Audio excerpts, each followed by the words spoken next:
We need to get together and let our voices be heard. This is Buffalo What's Next. I'm Jay Moran. I'm Bridget Jaipal Valenza. I'm Dave Debo. And I'm Thomas O'Neill White. After May 14th, how can we afford not to talk about race? About education, about segregation, about humanity. Since the dawn of this nation, racial violence has existed. The way we have designed our society has a big hand in what occurred in that Tops Market. The suburban area, everywhere. We must work and teach our children. We need to make sure that we put more funding in our programs that help prevent gun violence and more money into art. If we're going to have some real healing, we've got to have space to tell some uncomfortable truths. Today on Buffalo What's Next, we're going to be talking about reading. Now, in the city of Buffalo, according to the Investigative Post, recent numbers that they published, they said that 16.5% of black elementary students in the city of Buffalo read at grade level. 42% of white pupils read at grade level. Those numbers, of course, are not particularly good. And our guest this morning is someone who wants to address that and address that in a very strong way. Kareem Weaver is with us this morning. Mr. Weaver is the head of Fulcrum. I'll let you tell us what Fulcrum is. Sure. Fulcrum is a nonprofit we started a few years back to improve literacy outcomes. We've got to get our kids reading. And we track the NAACP to see what they're doing. We try to put feet on that. We put hands and feet on it to actually move things forward. But we're an organization that's really focused on kids, all colors, all stripes, all economic classes, all language backgrounds. We got to get them reading. Those statistics you just quoted, I know we've got a long way to go in this interview. Sure. But those statistics, 16.5%, they said, that's 1 in 6 kids. Right. White kids around 40%. I got news for you. Those are both a crisis. Sometimes we talk about the achievement gap and we focus on what's between the 16 and the 40 and how big. Listen, if black kids are reading at 40%, I'd still be doing the same thing. That's a crisis. And so we can talk about the gap, but at some point we have to step back and say, what about all our kids? All our kids are struggling. And that's the frame that Fulcrum tries to look at things through. Should also mention that we are on remote today at the Record House here in Williamsville. So if you hear a little bit of jazz music in the background, well, it's because of the comfortable surroundings that they've afforded us. But Mr. Weaver comes to us from Oakland, California, right, and is here actually talking to a variety of groups. They've got you right, on a busy schedule here, so we're very fortunate to get the amount of time that we have here with you today. But let's maybe just talk about, like you said, it's a crisis, and that is why you are here to talk about this for sure. Let's talk about the groups that wanted you to come to Western New York to talk about this. So just talk about their interest in you and what you bring to them. Well, I hope it's not just about me, but I think what they were looking for is a voice to just make it plain. There are a lot of different constituencies. There's a lot of politics around reading. At a certain point in time, you got to just make it plain. So I think what they were after is somebody who can kind of cut through the noise and cut through the tribalism. So I don't get involved in the politics of it. I understand Democrats and Republicans, and I get all left, right, I get all that. But to me, this is a bipartisan issue. So they reached out to me, especially with a civil rights background, working with the NAACP. This is a civil rights issue. This isn't just some technocratic thing. This is all of our homes, all of our kids, this is all of our country. So we got to figure out how to do this together. From a civil rights perspective, this is a non-negotiable must-do. So, I look at this more of like a Social Security issue. Social Security, everybody gets it. That's the reason why you can't really get rid of Social Security, because everybody. Right. And so literacy has to become the same thing, that it's everybody's issue. And that's the only way we're going to tackle this thing, is to do it together. So that's why they brought me out here. And I'm happy to be here. I had a great time yesterday working with school district and system leaders, BOCES directors and all those folks, and then parents and teachers. And they had a wide range. I give credit to the folks at WNY, and they've organized, I think they're the host of this event. There was a previous event that they held out here, I think it was in December or November. I told myself, I'm not coming back out here until it warms up. And here we are. Man, I don't. But I'm a longtime Bills fan. Oh. So, yeah. I'm not this new thing. Don't get me wrong, the new stuff, but I'm talking about Electric Company. I'm talking about even after that, Joe. Company. Yeah, right. And Joe Cribbs, Lionel James after that. Yeah, man, I'm telling you, what you talking about? Wow. That's right. So so I was that kid in Oakland with the Bills hat on one day and the Raiders hat on the next. So that's why I love Buffalo. One of the reasons I love Buffalo. So I'm happy to come out here and help any way I can. You have a quote here that kind of addresses politics to a certain extent, not necessarily a political statement, but it says, there are people blocking our kids from learning to read, but they truly believe they're helping them. Yes. And that's the problem. Yes. Explore that for me, please. So first of all, let's look at our default settings, okay? Most of us, we think that the most loving thing we can do for a child and their family is to help them the way that we were helped. So if I learned a certain way, I'm gonna help you learn that way, so I'll make sure you get it. And that's me opening up and sharing with you. But that normal sensibility betrays us. Because what kids actually need is not what many of our teachers and educators, it's not the way they learned it. About a third of people learn to read pretty readily. You know, you teach them whatever method. It could be Montessori, it could be play-based learning, it could be, there's a whole bunch of stuff you can do. You just teach them something, they're gonna learn the thing, right? They pick it up in the yeah, right, fine. As a matter of fact, about 5%, you don't even need to do that. Like, they'll pretty much learn on their own. Wow. Yeah, so that's a total of about 35%. Then you got another 2/3 of kids who you have to teach it explicitly, systematically, and directly. You gotta teach the thing. So our teachers, our principals, our superintendents, all those folks in the system, they're the first group. They're the survivors of the system. And so in their frustrated love, they think, well, okay, look, I don't know, this curriculum's terrible, I don't trust this, I don't trust that, but you know what? I'm gonna love these babies and give to them what was given to me. Not realizing that's the very thing they don't need. They actually need something different than what you did. What they need is for somebody to walk them through it step by step. Don't skip a step, don't make any assumptions.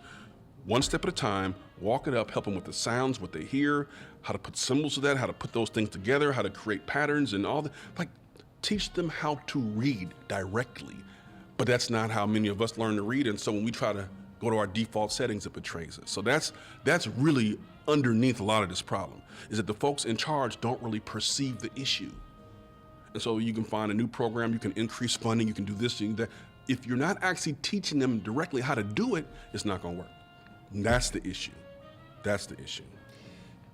We hear about the science of reading, science of reading at its simplest level. It sounds like you kind of touched upon that there, but you're saying what you just went through there is a science. Yeah, man, just like, you know, if you're a doctor and you go to medical school, you'll learn that science. You'll learn, if you're a psychologist, you'll learn that science, right? There's an art to things and then there's a science to things. There's the creative aspect of things, which is fine, and teachers need that to be able to paint the picture how they need it to. But there is a discipline. There is a science behind it. There's tons of research. There's a guy, his name is John Hattie, and I mean, he and his team did a research of the research. 300 million students across the world, these studies, they looked at these studies, and they looked at what makes the difference in learning, right? Positively and negatively. And they came up with all these things and how big a difference it made. Well, the science of reading is basically just taking the stuff that works the best, put it together, do it consistently, and teach that. That's in a nutshell what it is. Because it said, well, look, you got this phonics, this fluency, what they call it repeated reading, vocabulary, comprehension. You know, you put on oral language development and writing, and there's some things that we know about. But there's another way to look at it. Just do what works. Like, if you told me, Jay, if you were to say, Kareem, listen, my brother has been teaching for 20 years, and what he does is he spins plate on his fingers in the backyard, and those kids read at 100% level, and they go off and do great things. Man, I'd be a plate spinning. Whatever works is what we ought to be doing. So when we look at what works and what doesn't work, well, folks that are applying those things that Hattie's team laid out, they're getting kids to read. Right? They're at a much, much higher level, but they're doing it systematically, they're doing it explicitly, and they're doing it consistently over time. And the folks who aren't, most of us aren't doing those things, or maybe we do some of it. we pick our, like choose your own adventure book. We pick the stuff that we like that feels good to us instead of saying what works best. Let's do that. Let's commit to it. Let's do the, those 5 pillars I mentioned. Let's do the assessments, the formative assessments. Let's do the other materials. Let's do the professional learning and all this stuff. Let's do the curriculum right. Like, just do what works. You don't have to put a fancy label on it, man. Just do what evidence says works. Research and evidence, both, the results are in. This is how kids learn to read. The majority of kids gotta have it that way. And if you want the kids to read, well, then we have to follow suit. Or we have to question our own motives. Why aren't we? Why are we shoving stuff down kids' throat that they're just not? I'll liken it to you like this. Maybe your listeners can relate. If you were to buy a house and you go in that house and you see a kitchen, many people look at that kitchen and they say, wow, I love this kitchen. This kitchen is phenomenal. Look at these modern appliances and all the rest. And they buy the house. But the reality is you really don't have time to cook. And you're not a Swiss chef. You're working 2 jobs. You're barely there. Right. What you need is something functional. What works so that your kids don't starve to death, okay? And so right now what we're doing is we're chasing a fancy kitchen. And instead of saying, okay, given our finances, giving our goals, given the prime directive of get these kids where they need to be, what's going to work for them? Well, we just need something that's functional. We need something that we can enrich it. That's where the artistry comes in for the profession. But let's make sure the nuts and bolts are in place so we can do the job we're supposed to do and that the parents expect for us to do. You're listening to Buffalo What's Next. More to come right after this on WBFO. Watch the WNED PBS original production, The Adirondacks. We've come closer here to a working balance between the natural world and the human world than just about any place on Earth. The Adirondacks, now streaming on YouTube and the PBS video app. Our region is home to some of the finest communities in the world. Explore them through the Our Town series produced by WNED PBS, but captured by community members on the Buffalo Toronto Public Media YouTube channel today. This is Buffalo What's Next, where we have conversations with the community about moving forward. To have your voice heard, press the Talk to Us button on the WBFO app, and we'll work to get your questions and comments on the air. Join us on Twitter at WBFO or email us at news@wbfo.org. Together, we'll have the conversations that are needed. This is WBFO, your NPR station. We're talking with Kareem Weaver this morning on Buffalo What's Next, talking about reading and reading crisis, as Mr. Weaver mentions it, and I don't think there's a lot of people who are going to argue that when it comes to some of the numbers that we see. You would be surprised. You would be surprised. Really? You say, well, people will argue. Well, no. First of all, we're Americans. We can argue about anything. And that's true. We can disagree about anything, because what happens is people begin to say, well, the way I've been doing things, it's now part of my identity as a professional or as a parent or as whatever. Right. And it's tough to admit you made a mistake. We got to make sure we've got leaders in place who can say, you know what, when you know better, you do better. I'm going to lead the way. I blew it. We blew it. Don't blame your kids. Don't blame the teachers. We made some choices, and we're going to make some pivots. Man, that's tough. Sure. And you don't find many people in leadership who are willing to do that. So you would say not everybody would argue. I beg to differ. All right. I want to just take the point, though, from this thing, because you kind of touched on it, I think, a little bit right here. Is there just a perception that it was better in the old days, that more people knew how to read, and it's more difficult now? Or is that fact? So reading has been fairly consistent for a long time. It's plunged here recently. We got the pandemic and you got some other stuff. Kids weren't in school, et cetera, et cetera. But we've struggled for a long time with this. But there's a difference. Times have changed.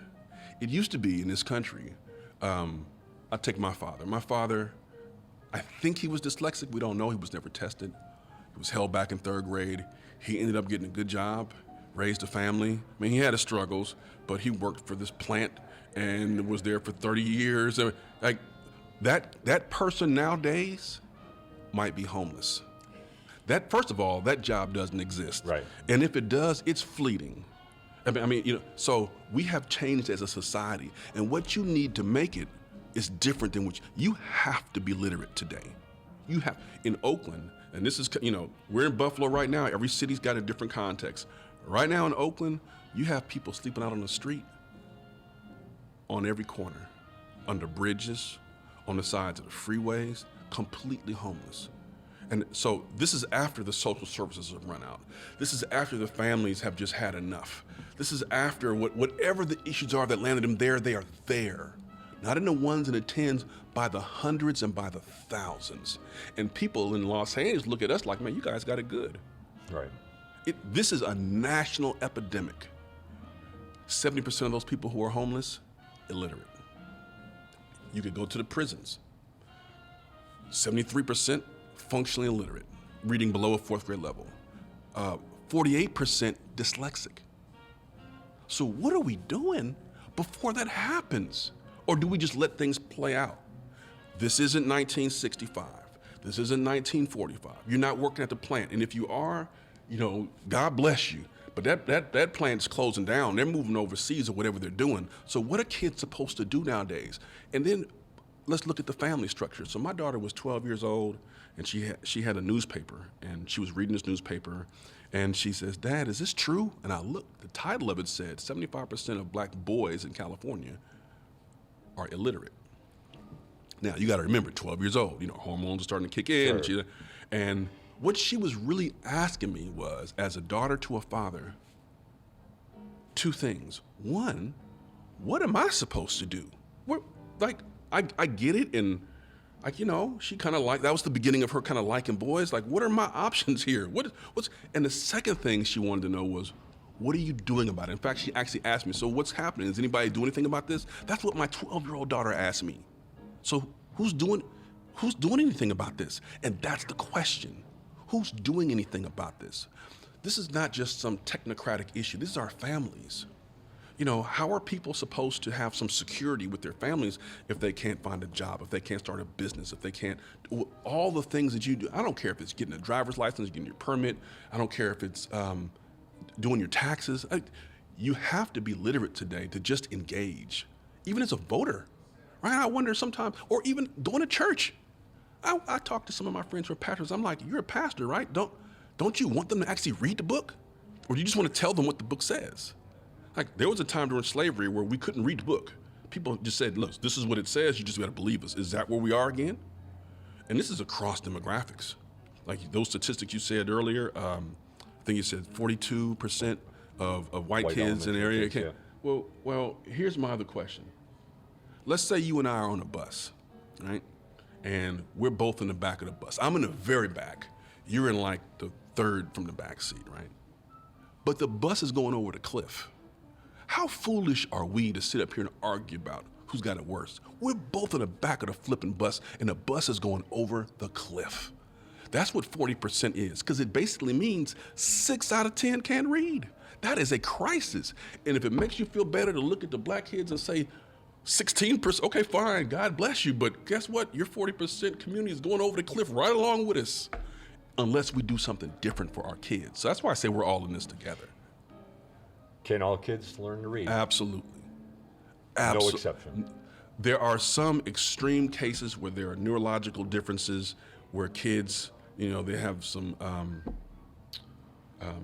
processing differences and some delays. But for the most part, the American Federation of Teachers came out years ago and said 95% of all kids can read. Research backs that up. That includes kids with dyslexia.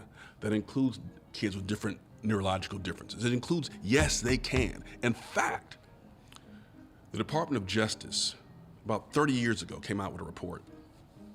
And they were looking at literacy. And they looked at the youth who were incarcerated.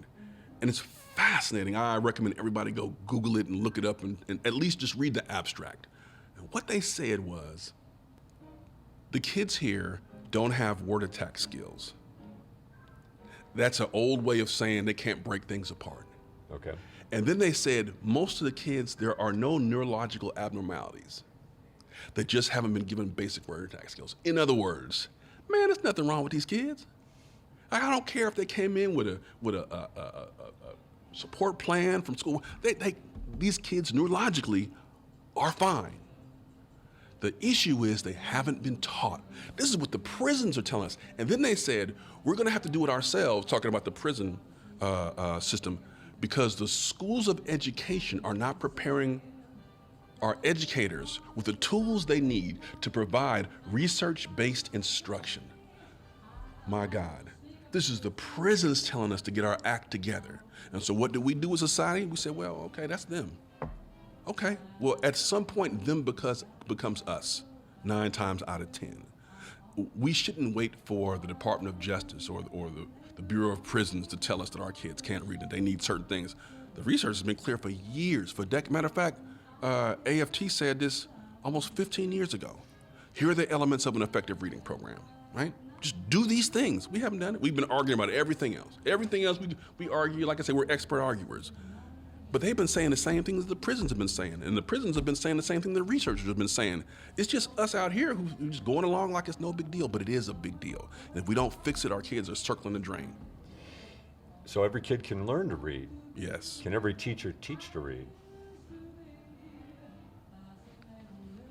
Yes. Is it a unique skill that not only some people can? So first of all, my answer is yes. Okay. You can learn to do it. I was very, very fortunate to have some mentors who helped me, and heroine of mine, Marva Collins, who was a great educator for years. However, there has been a debate in the education. This is an old debate. So if you get some older teachers around, especially African American teachers, there's this long standing debate: are great teachers born or are they made? That was the thing. Sure. Like 20, that was the thing, right? And people debated it back. But my experience tells me that it is a skill you can develop. There's some things it's going to be difficult. Some of the affective stuff and how you deal with kids and your patience level, like all that type of stuff. That's you as a person, right? But you can get the skill. If you can learn to drive, you can teach a kid to read. You can't tell me that a person can learn, all the rules of the road, but can't learn the rules of our code. You can teach a kid what they need to do, and you can teach them how to practice, and you can teach them day by day, systematically. Now, curriculum helps. If you got excuse my French, but a piss poor curriculum, it's going to be tough to have to deal with that because teachers are bound by whatever the district says you got to do. So they got junk. If it's junk in, it's junk out. If the curriculum is not aligned to the science and the research consensus, what's the teacher supposed to do? If your graduate school isn't teaching teachers according to the research consensus and the brain science, what are you supposed to do? And 9 times out of 10, both those things are true. The universities are doing what the heck they want to do. The methods one teacher and the methods 2 teachers don't get along. They've gone along with the popularized notions of things rather than looking at what the evidence says. The deans have absolutely no control of what's going on, and the provost is too busy looking at the endowment. At a certain point in time, they got to say, what is our mission statement here, especially the public institutions? What are we chartered to do? What impact do we have on society? So you got the pre-service, the universities, and then you've got the K-12 systems who are run by the people who, like I said before, it worked for them. Sure. So the materials are all over the place. So in that context, what is a teacher supposed to do? I know I work with a teacher out in Oakland. Matter of fact, she's featured in a movie that is just coming out. She risked her job. She didn't have tenure. She was like a third-year teacher in that system. She taught before in Georgia, but she was new to our district. And so, she came to the NAACP looking for help, trying to teach kids to read, going away from the script that they had. They were doing units of study, Lucy Calkins. And she realized this isn't working for my kids. It's not working for me. What am I going to do? So we worked with her. We helped her. We supported her. And then when this started working, we're like, listen, y'all better leave her alone. Leave her alone. But most teachers don't have that type of backing. You're going to do whatever the district says you're supposed to do. Teachers can learn to teach kids how to read. They need good leadership. They need good materials. They need good assessments. They need the time to prepare for their lessons and what they're going to do. And they need a culture that's conducive to kids learning and for adults teaching. Those are the things that they need. There's a lot of other things teachers need. To believe you, there's a lot of other things. But those are some conditions that have to be there. And for many of our schools and many of our teachers, that's just not the case right now. I'm not trying to make excuses for teachers. No. Ultimately, you're in charge of your classroom. However, we have to also look at the system. Is it designed?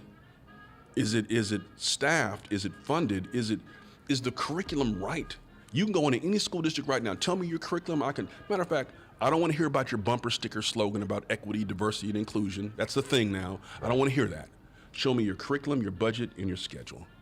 And I'll tell you what your beliefs are. I'll tell you how you value literacy, because your curriculum and your time and your money tell me, where your intentions really lie or your understanding lies. You touched one of the key words there when people look at school districts and education. Budget. Yeah. What about this? Is this something that is, I mean, I want to use the word cost effective, because if there's a crisis, you need to come up with a solution. Cost shouldn't be an issue. That being stated, though, when it's all said and done, at the end of the day, if it was done the way you're talking about, and you were able to get the results you're talking about, would it be the same kind of cost? If you want to save your teacher's pension fund, you better do this. You better figure out how to teach reading. If you want to save your schools from shutting down, you better figure out how to teach literacy. It costs 4 times as much to educate a child in special ed than it does general ed. 4x. Those costs are unsustainable. And when districts look at their bottom, now right now everybody's kind of afloat because COVID funds and they're flush with cash right now. So this is kind of like an artificial setting right now. But pretty soon, when that money's gone, we're going to be back to reality. And at a certain point, we have to be able to balance these books. We have to be able to provide enriching environments for kids and for the educators who are serving them. And if we're not teaching kids to read, you're operating in crisis mode. And it's just not sustainable. It's just not. In fact, one of the things that we're dealing with Oakland is school closures.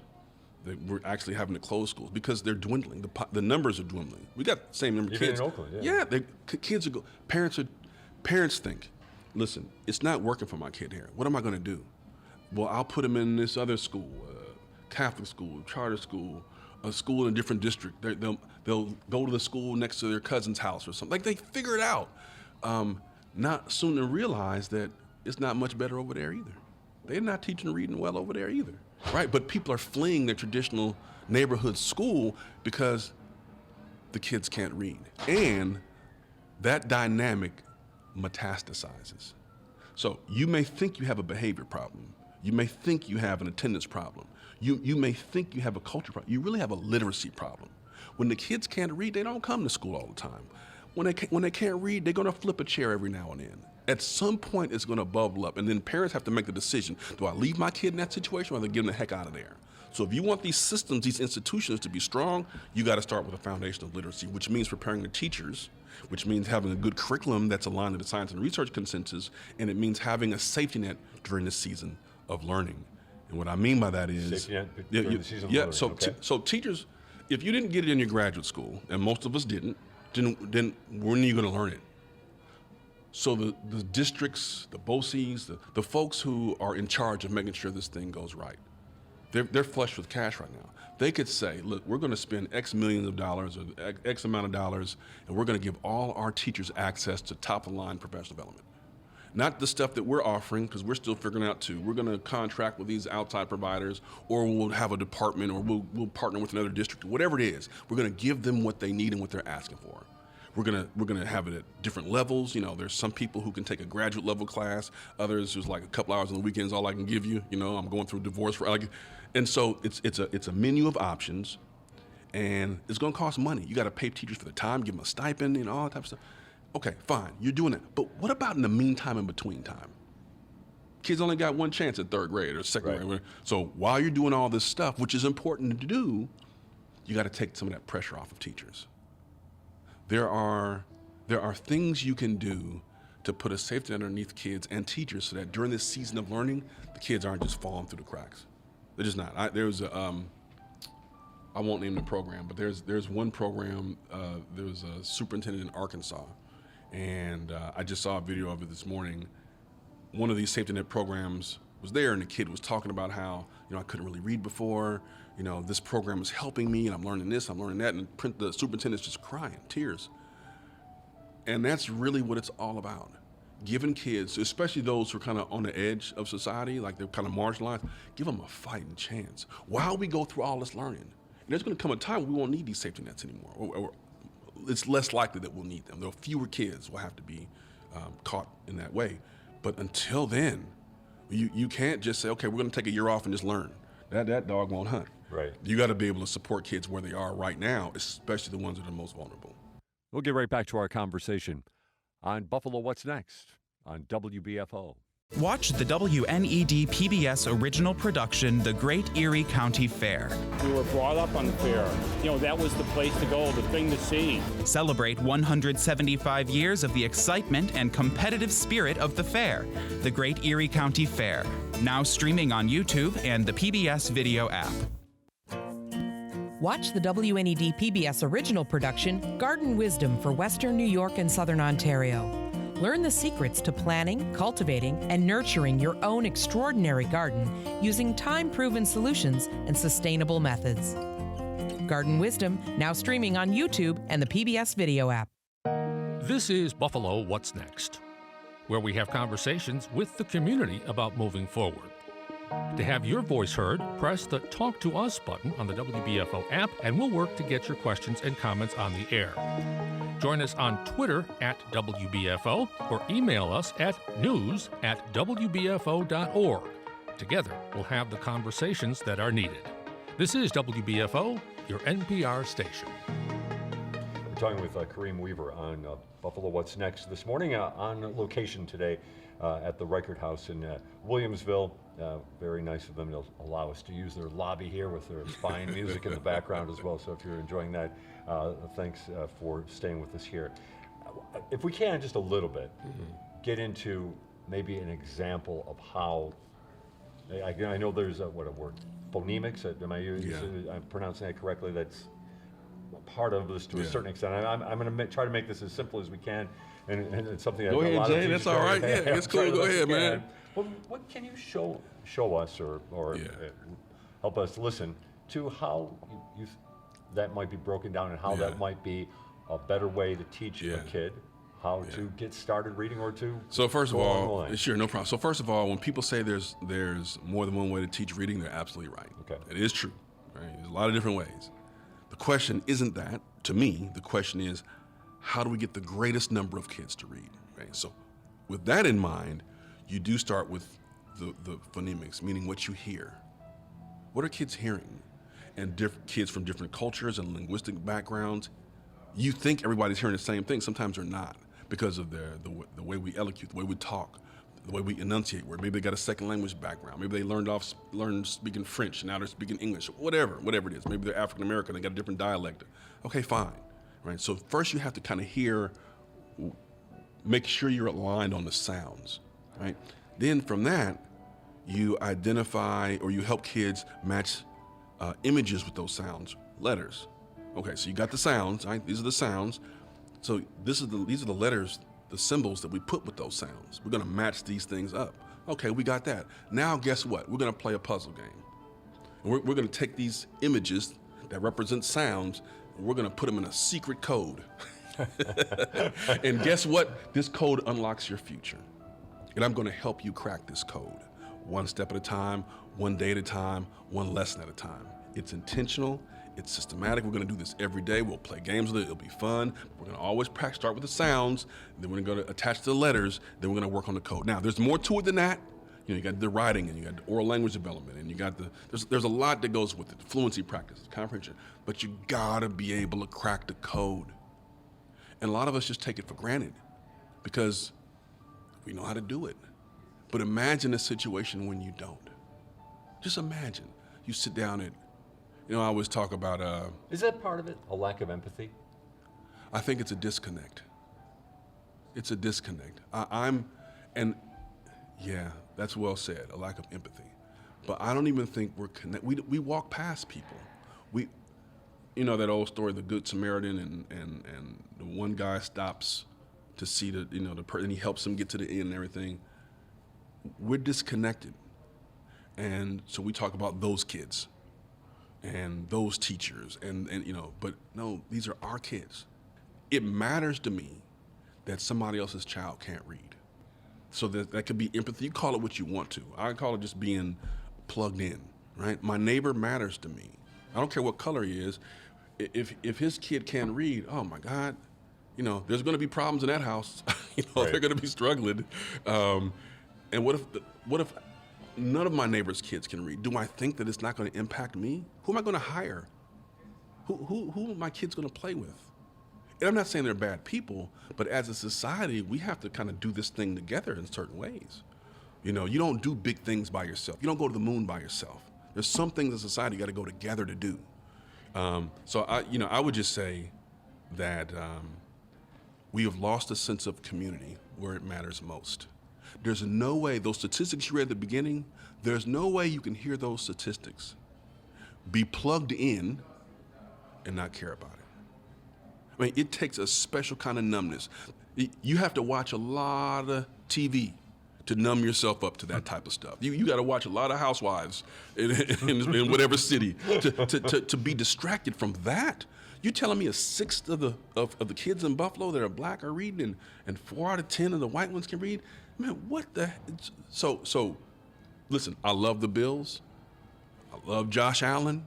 You know, but there's only so many touchdown passes he can throw in a season. It can't distract me from the fact that my neighbor's kids can't read. It can't.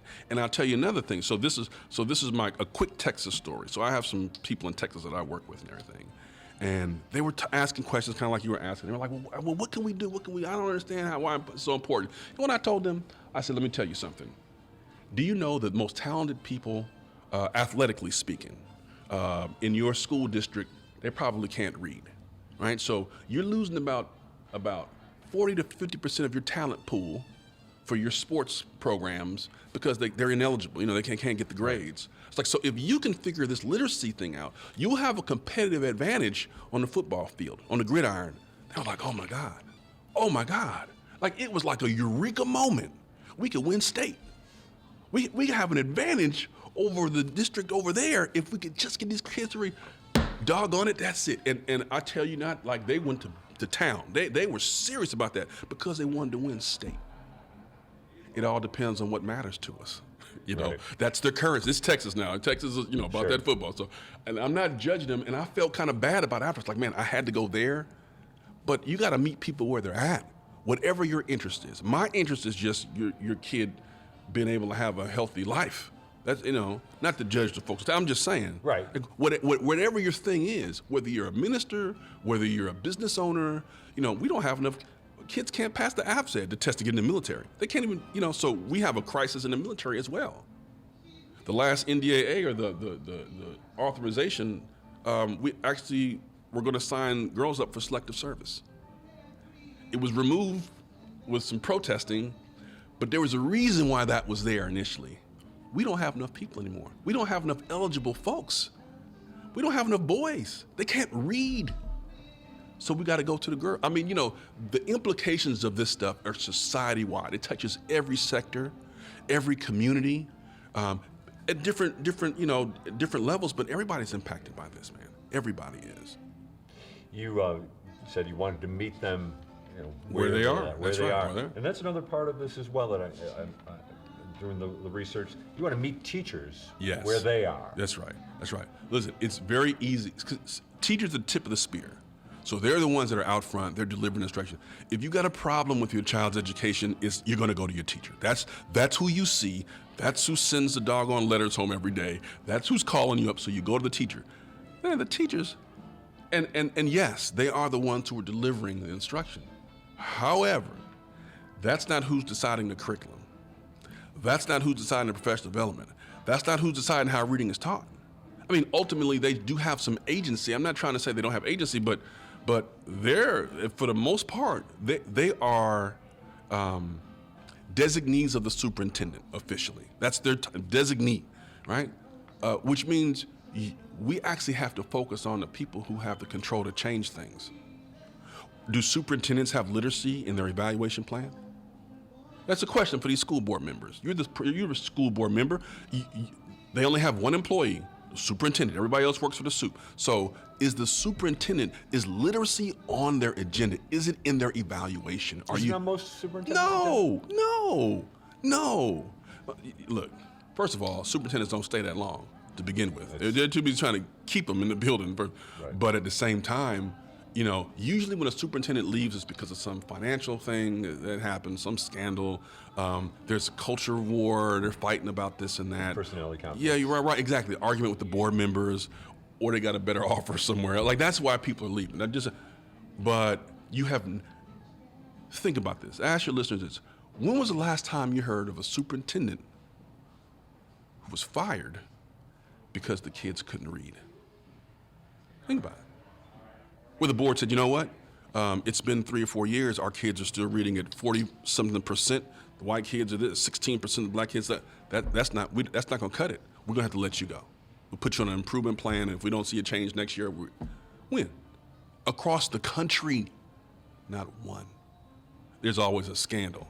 So there's always something. Or right? Test scores. Yeah, fine, whatever it is. Yeah, but now, we can talk about testing. So there's this belief that, for many, that testing is irrelevant or unnecessary. Or over yeah. But AFTs, I agree with them. That's not the case. You need good assessments. But here's a trick. Do you want an autopsy or do you want a checkup? Right now, we do autopsies for the most part. At the end of the year, they take this test, and then they give the data to the parents and the teachers. Well, okay, that was last year's data. What does that mean to me? That doesn't help. I mean, fine, okay, my kid's below grade level, but okay, I got the next year to deal with now. Same with the teachers. You want data along the way so teachers can make adjustments to their lessons. Find out, oh, they don't know this, or they're missing, they need some, matter of fact, this group of kids needs this, so I'm gonna put them together so I can work on that thing together. Whatever they're gonna do with that data, they need the checkup. And so that system has to be right in the school district. So testing, it's not about testing, it's about how we use the tests. Do the people in charge of testing and assessment of the district know what they're doing? And do they message it appropriately? Because if they don't, I can tell you the narratives around testing will just eat you alive. But if people understand the science of reading, if they understand, hey, actually we need this, AFT was right, we need formative assessments or checkups along the way, it's not a problem. Educators want to get it right. They want to help their kids, right? But they don't want to just waste time. They want to do things that don't matter.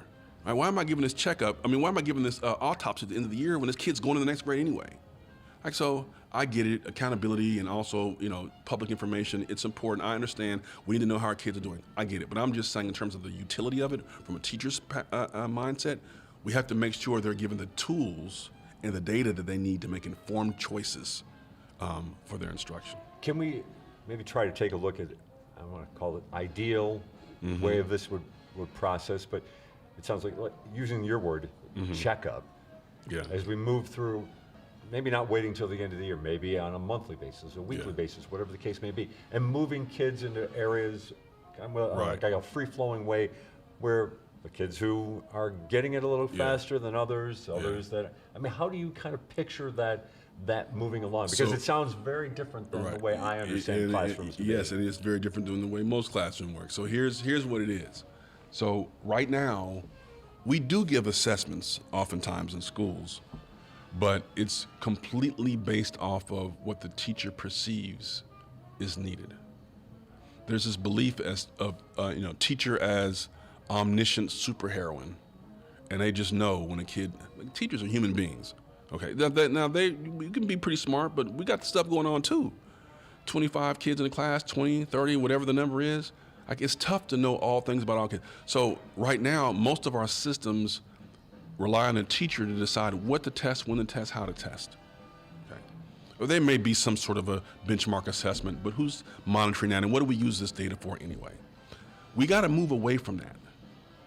No, we're not testing because this teacher perceives there's an issue because they're tuned into this kid and his family. We're testing because it's Tuesday. And on Tuesday, we give the assessment. And on Wednesday afternoon, we distribute the data to the teachers and we do our data analysis meetings.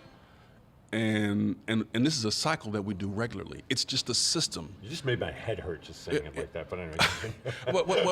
what I'm saying is, like, we overcomplicate things, and it takes the pressure off me to be perfect as an educator. Like, I've got my own biases, and look, when it comes to girls and boys in school, I can tell you, our radar isn't tuned in very well as human beings. We tend to think when little girls have issues, there's a delay. Oh, she's so sweet. She's so nice. There's really no problem. She can read. She's good, right? Now, if there's a boy, 9 times out of 10, that boy, you're going to see it in the behavior. And that gets our attention because that's a crisis. We got to deal with behavior issues right now. He's flipping a chair, he's stomping out of the room, he's fighting, he's doing whatever it is. I mean, girls can do that stuff too, but I mean, we tend to respond to the crisis rather than the need. And girls deserve no less attention. The quieter boys deserve no less attention. The more rambunctious girls deserve no less attention than anybody else. Everybody has a right to a free and appropriate public education. So that's why we got to do things systematically. So it's not just about me and my perception of you, your gender, your race, your class. And I was talking to some folks yesterday at the WNY meeting, and I was like, you know, I know people think educators walk on water. But in the school building, we rely on our humanity just as much as the next person. Our training, yes, but also our humanity. Look, this kid is struggling to read. You know, the parents are going through a divorce right now. You know that their older brother really struggled, almost dropped out. You do know that they had behavior problems last year. You do know that family, there's a little bit of, you know, the father's friend Jack comes over all the time. You know, Jack Daniels, he's there all the time, right? So there's other issues going on, and so we interpret things. So we're just gonna let this thing play out here. Let's not overreact. That's our interpretation. Now maybe that stuff's true. Maybe, fine, sure. But kids, and that goes back to what you said in the beginning. All kids can learn. I don't care what the context is. So here is me putting on my NAACP hat for a second and thinking about the history of African Americans in this country. The African Americans faced horrific circumstances. When I hear people talk about trauma, I'm like, huh? What? You know, what? So how is it that folks who were dealing with that kind of stuff learned to read? How is that possible? Forget about family structure. Like, people were sold, branded, raped, like the whole thing. And they learned to read. They learned to read. And so at some point we have to step back, and I offer that bit of history because any child means any child. I don't care how much money the parents make. I don't care what color they are. I don't care if they have dyslexia. It matters in terms of how I approach things. If they got dyslexia, yes, sure. But the bedrock principle is they can do it. I am the determining factor. In fact, that's what the research says matters most, more than anything else. It's this thing called collective teacher efficacy. This belief that we are the determining factor in whether or not that child learns. It's not just rah-rah stuff. Hattie says, it's not just rah-rah stuff. It's this unshakable belief that it is us, that we make the difference. When you find that group of teachers, when you find that principle, you're on to something. I don't care what the program is, because those folks will go figure it out. But when you feel like you're a victim, or when you're just kind of, you're twisted in the wind, you're at the mercy of whatever forces are out there, and these problems are intractable, kind of like the old Coleman report from James Coleman. Like, there's certain problems in society, and you can't overcome them, and 95% of these things are set. It's nurture, not, it's nature, not nurture. Okay, that mindset is a killer in schools. Listen, I don't care what color the teacher is. If the teacher for your child believes that nothing they can do makes a difference for your child's learning, you got to think about switching it up. You got to. Because if you don't believe you can make a difference, then why are you teaching my child? Like, even if you've got the skills, like, if my kid I don't want my kid to be in that situation. So we have a lot of reframing to do around this stuff. But I absolutely think that all kids can learn. Yes, absolutely. Kareem Weaver is our guest here on Buffalo What's Next. We're coming down to our final few minutes here, and as you were talking, and you mentioned about teachers, this is, again, one of those narratives, I think, that's part of, it's part anecdotal, but I think there's a lot of stats to it. A lot of people don't want to teach anymore. They got into the teaching business, they just don't want to do it. It's too much. There's too many factors. I mean, COVID seemed to add a little bit more to this whole thing. What about that, and who should we be looking to for our teachers? So, Jay, let me say this. It's true. There's a exodus right now in the profession. Teachers want to be successful in their craft. They didn't get in it for the big money. Like, I'm just saying, like, they're not in it for the big pockets and the easy work schedule, the work-life balance. That's not why you sign up for this job, right? However, They have to believe that it's doable.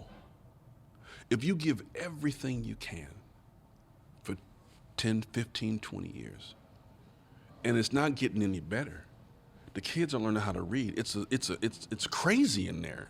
And the people in charge don't know what the heck they're doing. They're making new rules every time you turn around. The pay is still what it is. What are you gonna do? If you don't feel you can make the difference you wanted to make, you want to keep your teachers, give them a fighting chance of being successful at the thing they love to do most. When they know how to teach a kid to read, it changes everything. It changes their experience on the job. Your anti-attrition plan is a professional development plan for literacy. So that means you start with the universities. How are they teaching reading? You can't just continue to fund these universities and their education departments and not have any expectations for them. They're completely detached from what goes on in K-12. That can't be the case. Those are public entities. I'm talking about the public, the private ones, but the public entities, there's a public trust. When we give you this money, when we fund you, it's not so that you can just, shine your brand up here. Like, we need you to do something. We need you to apply the research consensus so that you're preparing educators so that when they get into the field in that classroom, they got a fighting chance. If teachers can be successful at their job, everything changes. They stay. Now, people have the right to change jobs. They may take a different role. They may move into a coach position or go up to be a principal or whatever. Okay, fine, but they're in the field, in the profession. Right now, people are just quitting. They're just leaving in mass. And it's because at a certain point in time, we're talking about this reading crisis. Everybody's pointing a finger at you. You didn't pick the curriculum. You weren't the university methods teacher teaching you this crazy stuff. You were, quote unquote, sold a story, right? You bought the story that you were given, the narrative, and you're doing the best you can. Listen, I was a teacher for a long time. I was divorced. This is getting easier for me to talk about. It was tough for me to talk about for a while. But I was married young, and I was that teacher that gave everything they could. That was me, okay? And it was what was required at the time. I can't say I don't regret it because, my oldest daughter grew up with parents who were split. That's tough. Nobody should have to go through that. And my ex-wife says all the time, she's like, you weren't married to me, you were married to those kids. She was right. It took that. When the system's not right, when the grad schools aren't right, when the curriculum's not right, when the leadership's not right, it takes all that and more to reach the kids you gotta reach. Fast forwarded, I'm remarried, and I became a principal. And, I taught for a long time after being married. My wife was also a teacher. That was the second thing, marry a teacher because she understands the flow of things. Fool me once. So she understood, and she saw me in the classroom. She knew how I did. And so she was like, yeah, that's just how you do. And she kind of took that as part of the package. Then I became a principal. And I was like, okay, I'm not going to do this again. Like, I've got to put some guardrails into place to protect me from myself because this job will consume you and your family if you let it. So part of what has to happen is if you want to keep your teachers, you have to make sure that this job can be done by regular people. And I don't want to leave without talking about a couple of other things related to you and your work. Fulcrum is your organization. Yes. And there's a movie, Right to Read, which does feature your work as well. These are opportunities for people to learn a little bit more about this. What should they do? Actually, the Right to Read film, executive director is LeVar Burton. Remember Star Trek? Associated Roots, with our Reading broadcasting. Rainbow. He's actually fantastic. Reading Rainbow actually was produced by Western New York Public Broadcasting. Fantastic. Yeah, he's the executive producer on this film, and he's all about literacy. He's a pretty sharp guy, and he's all about literacy, and he pulls no punches about it. But they're making the film available for free for about a week. I think it goes through March 9th. Right. You can go to, oh Lord, let me get this right. Just go to Right to Read. Right to Read.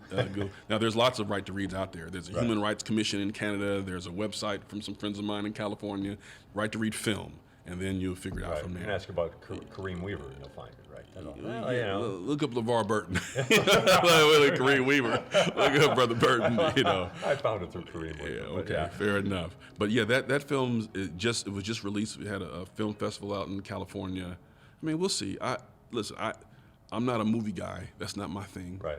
I was just doing my job, and they were following us around for years. and they made a story out of it, and they included us in the story. I was a terrible subject.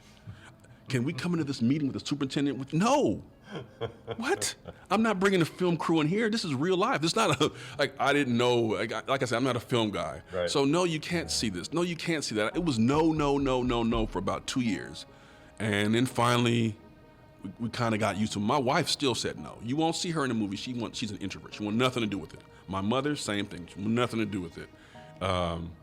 But I'm hoping it'll at least contribute to the conversation. Right. Because we have to have this conversation, which is why I appreciate the work you're doing so much. This is something we can't just avert our eyes from. We got to talk about this. Kareem Weaver, we most certainly enjoyed our time here, and want to thank the Reichert House for letting us sitting here in their lobby to do this while you have your busy schedule here in Western New York, and hope everyone enjoyed the music in the background here as well. Kareem Weaver, thanks for giving your time. Jay, it was my pleasure. It was my pleasure. This has been Buffalo What's Next on WBFO and WBFO HD1 Buffalo, WOLN Olean, and WUBJ Jamestown.